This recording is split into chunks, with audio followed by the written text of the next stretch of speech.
It was All Hallows Eve, as the old ones called it, but to us, it was simply Halloween. A time for darkened skies, for fallen leaves golden and brown, and the feet of children kicking with verve through them.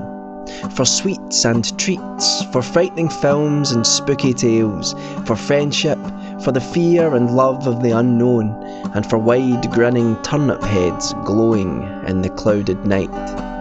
And costumes, yes costumes, some dressed as comical characters, superheroes and popular toys, others following the traditions of old, dressed as the dead and embracing the macabre delight of it all.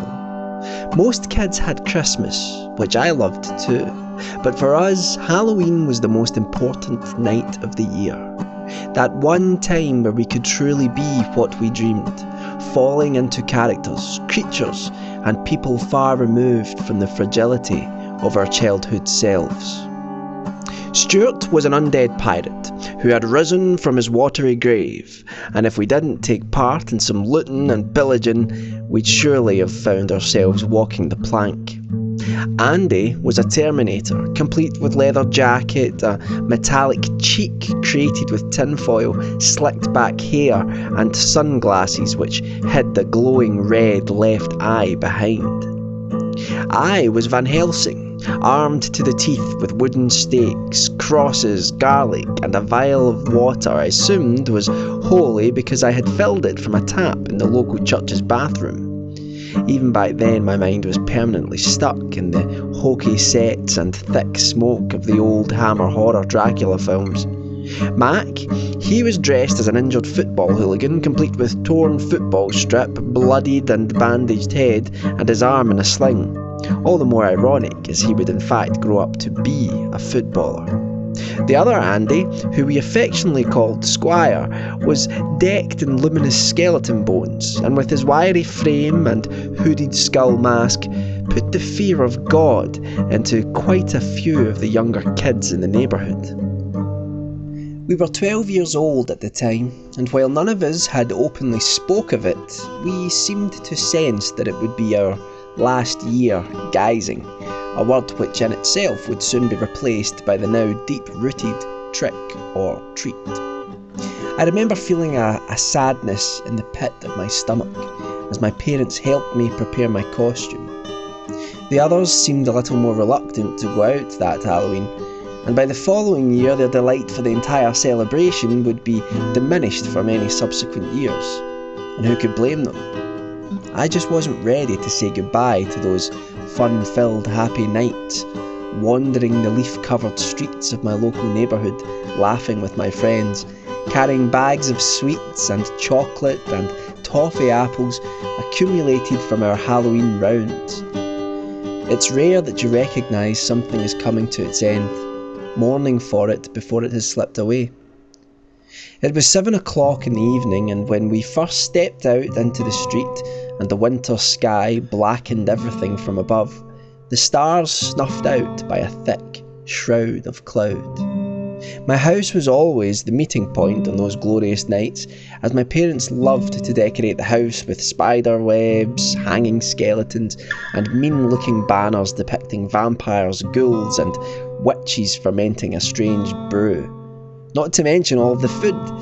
They both seemed to revel in the entire ceremony of the night, more so than anyone else I knew, and they had done since whenever I could remember for both me and my older brother, who now helped out rather than went out. Such wonderful nights as my friends arrived and we all bobbed for apples or dropped forks from between our teeth into a bucket of water filled with fruit, hoping to skewer one to win a prize. There we were on the street curb, looking up the hill towards King's Drift, and the web of streets we were going to explore in search of treats. In some cases, we'd even be given money if the homeowners didn't have any food, or had ran out. In more recent times, the jack-o'-lantern has become popular, with myself always carving a few pumpkins with ghoulish faces for the local kids, and their parents, who always frequent our haunted house with its smoke machines, screaming skulls, and mountains of sweets. That night, however, I carried a tumshi head to light the way. Essentially a carved out turnip with a candle inside and a horrible face glowing outward, illuminating our path. A far greater and malignant sight than any pumpkin. Holding the lantern by a thick piece of string which my dad had attached to the side of its face with 2 nails, we headed out to enjoy our last night of guising. The streets were abuzz with kids, most of them a bit younger than ourselves, accompanied by their parents or older siblings, which only made me realise how close to the end of our Halloween nights we really were. I believe it was the first time that I ever felt old, no matter how preposterous such a thought appears at only 12 years of age. Most houses opened their doors gladly.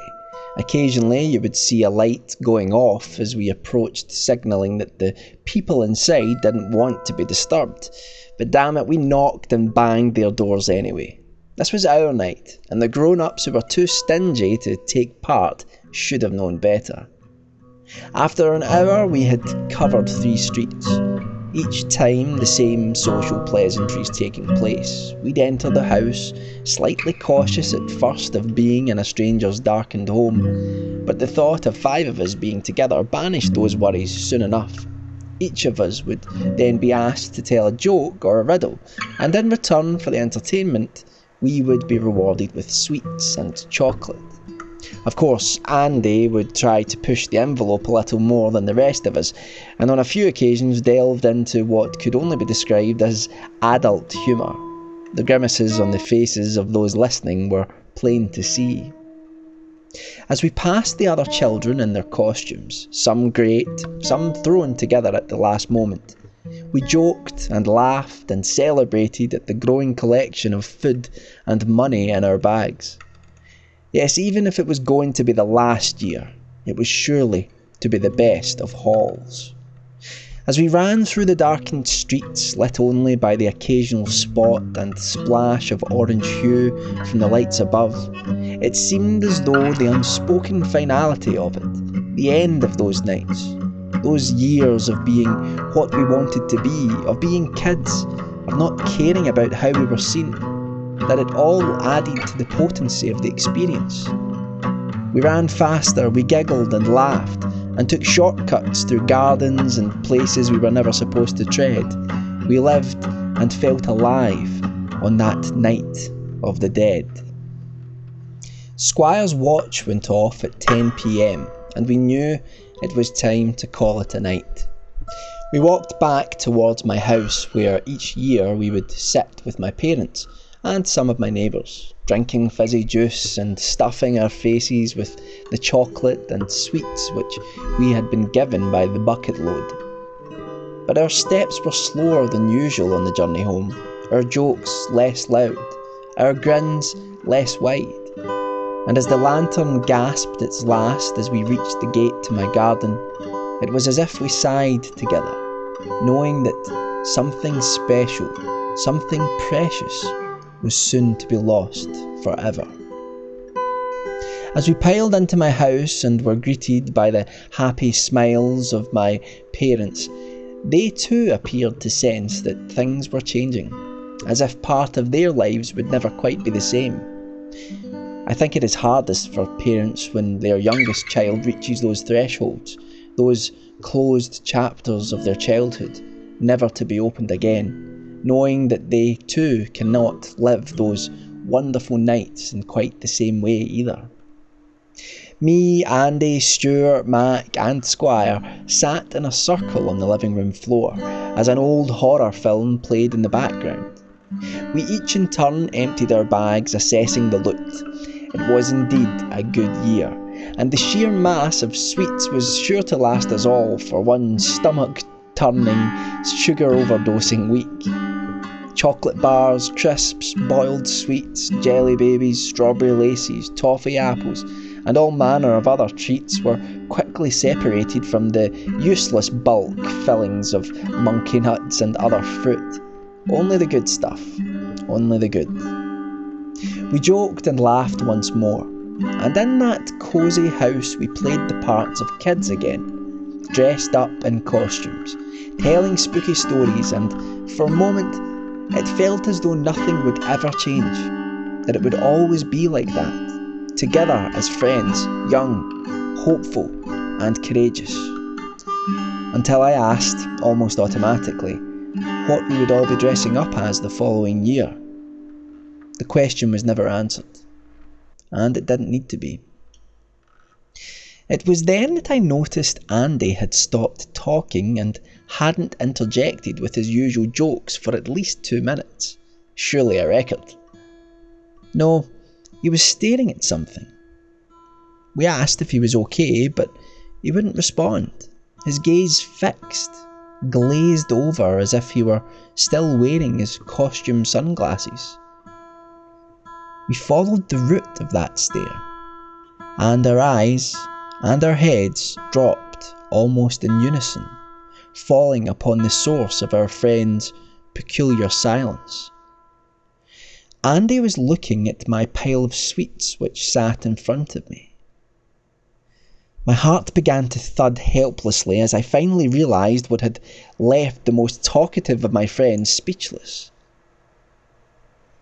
Poking out from that pile of chocolates, crisps and lollipops was a bloodied and severed finger. I can't remember who screamed first. It was probably me, as my cool and calm Van Helsing soon melted away, revealing the shocked and fragile 12-year-old boy at his core. All I knew is that my parents called the police, and within half an hour each of us, the undead pirate, the vampire hunter, the luminous skeleton, the football hooligan and the killer robot from the future, were all being questioned about the strange finger sitting amongst my sweets. We were asked to try and remember which houses we had visited, but we had been to so many, had been so fervent in our need to make the most of that last Halloween night, that we simply could not remember all of them. Soon, several police cars showed up with red and blue and white lighting up the now lifeless, costumeless street outside, and without wasting a moment they began walking the neighbourhood with us and our parents, that place now torn from its disguise, moving swiftly from door to door, trying to find out where the finger had come from. Which one of those welcoming, friendly houses with smiling owners, warm fires, carved grinning turnips and buckets of sweets had taken us into their dimly lit home and given to a child the most horrific of gifts. But it was all in vain. No one claimed ownership. There was no record of anyone at the local hospital losing a finger that night, not one shred of evidence. Just normal people concerned about the strange discovery we had made and what it might mean. Perhaps it had been an accident. Perhaps it had been cut off in some sort of bizarre mishap, as I had heard of people storing a severed finger in the freezer so that it might be reattached. Maybe it got mixed up with the food somehow, but even at that age, I realised how unlikely and ridiculous such a proposal would be. That was indeed the last night we went guising, and, in more ways than one, my friends simply did not have the stomach for the childhood charade of let's pretend any longer. Even I did not wish to go out the following year, but for me it wasn't about being too old for it at all. I still loved Halloween and do to this day. It wasn't about outgrowing it, and it wasn't even about that horrible finger which had been placed silently into my treat bag. No, it wasn't that either. What really stopped me from knocking on strangers' doors and asking for some treats was the bloodied thumb and 3 fingers carefully placed in the other boys' bags.